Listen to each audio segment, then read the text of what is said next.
fshatet dhe të gjitha zonat rurale.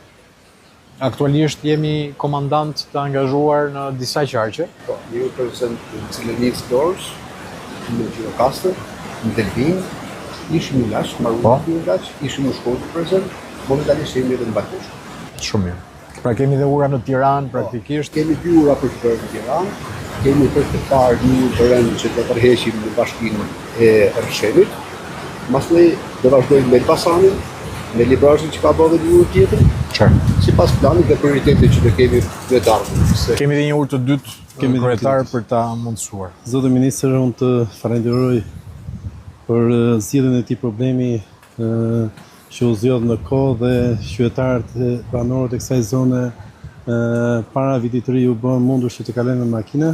Kjo zonë ka 340 familje që ngelen të izoluar për shkak të dëmtimit të këmbëve të urës.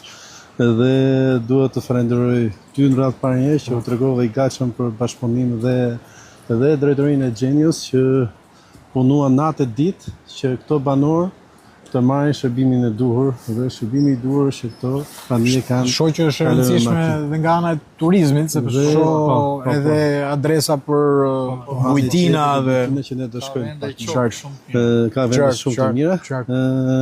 Një falënderim tjetër kam edhe për të gjithë banorët që u bashkëpunuan me ne dhe falenderoj edhe për durimin, sepse duruan që pritën gati 3 javë që ne bëm të mundur riparimin e rehabilitimit. Ministria e Mbrojtjes, Agjencia Kombëtare e Mbrojtjes Civile, në buxhetin 2026 sapo ka çelur thirrjen për infrastrukturën parandaluese, ku janë pjesë dhe ura, jo detyrimisht ura beli, po ura edhe me strukturë betonarme klasike, në mënyrë që të vijojnë programin kombëtar pritat lumore, digat, urat edhe mjetet, të cilat vinë në mbështetje, sidomos për zonat rurale, për rrugë të bardha, për krijim aksesesh dhe për ballim fatkeqësisht në momentet caktuara.